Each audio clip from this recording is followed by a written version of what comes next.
Hello everybody and welcome to today's video where I'm going to be taking you through optimized Start.bat flags. This kind of very much depends on the way you've been hosting your server so far. So throughout the actual development of the course where we covered all of the paper API, we were running our server from within IntelliJ. Now what that was doing was essentially doing all of this on the back end, so we couldn't really see it happening. We also have videos where we create a local server where it's in an actual folder. In that video, we cover the Start.bat file. And then also, if you use a panel, like let's say Pterodactyl, or you may use some public Minecraft server hosting, in the backend, all those will be doing is running a jar file where you could potentially input specific flags. Now, all our Start.bat is doing on a local server is running that jar file with our specific flags. So essentially a flag is just a setting that can be adjusted to slightly modify the behavior of the jar file. So when we start the jar file for the first time and that essentially loads the server jar, then it will inject these flags into it and it'll essentially just make sure that any custom settings that we've put through are listened to and are actually applied in the Java runtime. Now this allows us the opportunity to have people much smarter than me, create some really cool sets of flags which are essentially optimized for the Minecraft server jar. Now I don't think it's any secret that the Minecraft server jar is not particularly well optimized. Even if you're using paper or an even better fork, unfortunately there's only so much we can do because it is single threaded, and if we're going to be completely honest, it's not really well written. So this gentleman named Aikar has created a set of flags which are optimized for the vanilla Minecraft server to essentially just allow your server to run that much faster.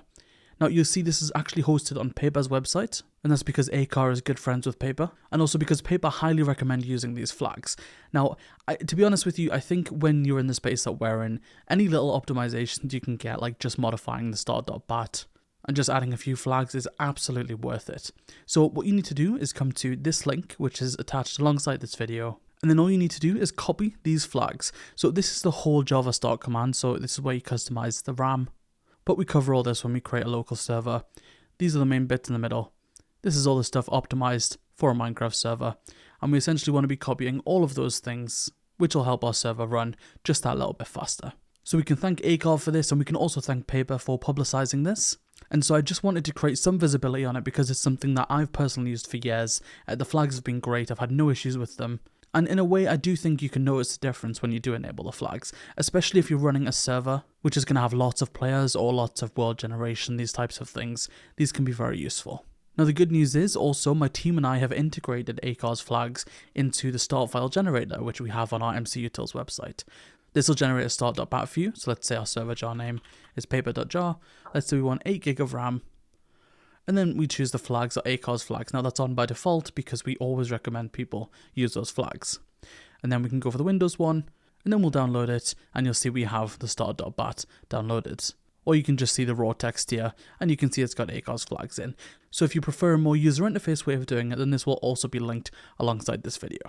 Now, I'm sorry for the short one today, guys, but this is really just to raise visibility on this, because if you do find that your server is not performing great with the resources that you've allocated it, and you feel like you've allocated enough, then this is definitely one step you can take to optimize the server, and I highly recommend it. So if you need any assistance with actually adding these flags or anything else with the server setup process, come join our Discord, we'll be more than happy to help. So thank you guys, and I'll see you in the next one.